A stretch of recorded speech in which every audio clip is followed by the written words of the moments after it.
Assalamualaikum warahmatullahi wabarakatuh. Waalaikumsalam warahmatullahi wabarakatuh. Saya Beni Fitriani SPD dari SD Negeri Kemurang Kulon 2, Kecamatan Tanjung, Kabupaten Brebes, Provinsi Jawa Tengah. Bersama rekan saya, Ibu Sri. Ya. Hari ini kita akan membahas tentang asesmen nasional. Ya. Di tahun 2021 ini, kebijakan asesmen nasional yang dikeluarkan oleh Kementerian Pendidikan dan Kebudayaan Indonesia. Bahwa di sini kebijakan asesmen nasional adalah sebagai penanda perubahan paradigma tentang evaluasi pendidikan.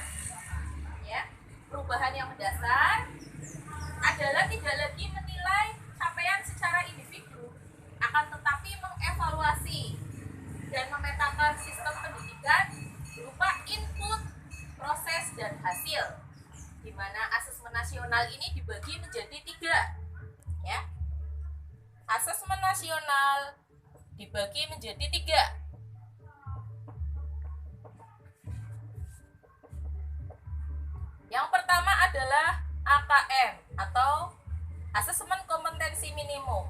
Yang kedua adalah survei karakter. Yang ketiga adalah survei lingkungan belajar.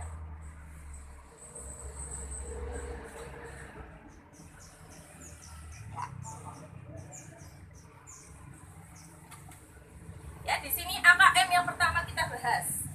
AKM adalah asesmen kompetensi minimum, dirancang untuk mengukur capaian murid dari hasil belajar kognitif, yaitu literasi dan numerasi, yaitu kemampuan yang akan berdampak pada semua pelajaran. Ya, yang dibahas adalah literasi ataupun membaca dan numerasi bilangan.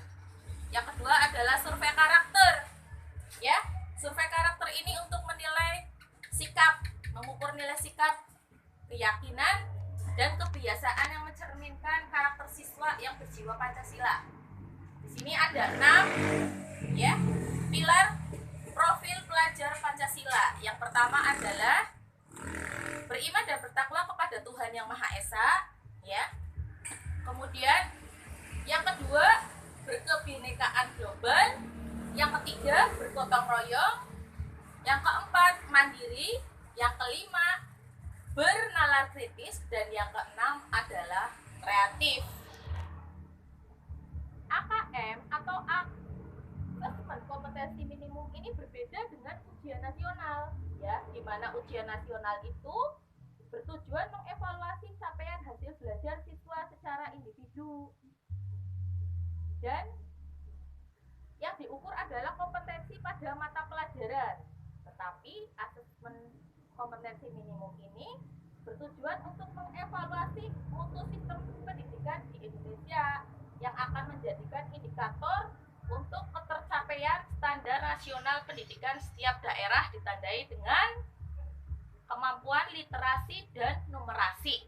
Ya, di sini kemampuan literasi itu sebagai kemampuan untuk memahami, menggunakan, mengevaluasi, dan memprediksi berbagai jenis tes tertulis.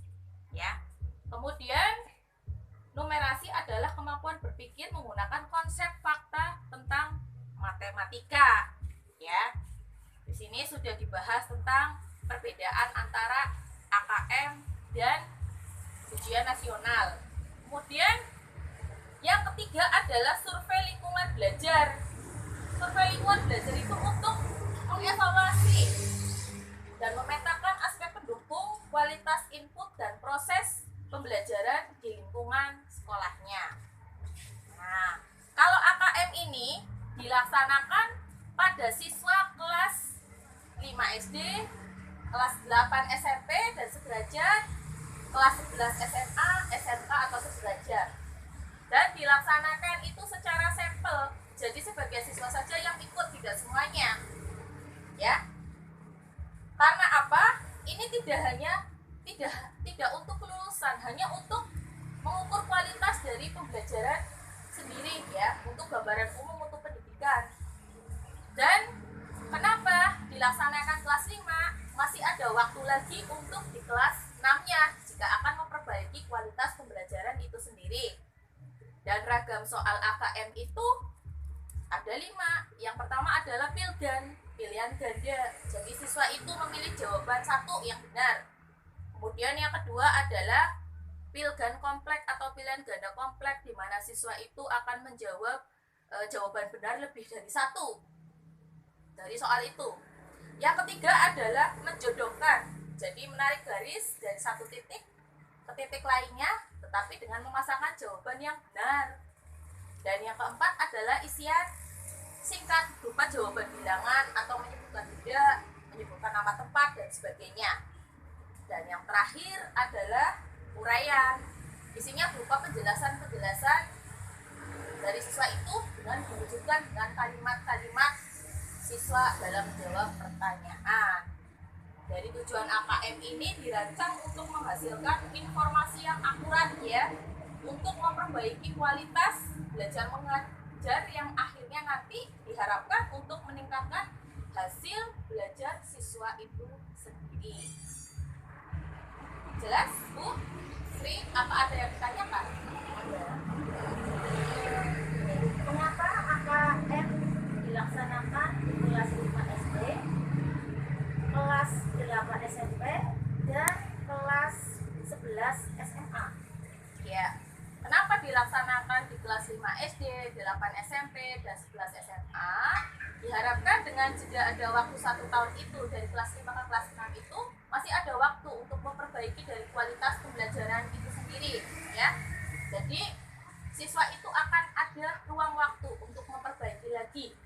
Di sini, guru akan merefleksikan dari hasil pembelajaran dan menerapkan di mana guru itu pembelajaran pada karakter siswa ya, dengan meningkatkan mutu pembelajaran dari karakter siswa itu dari AKM ini untuk meningkat dari tahun ke tahun ya. Terima kasih, cukup sekian. Wassalamualaikum warahmatullahi wabarakatuh. Waalaikumsalam.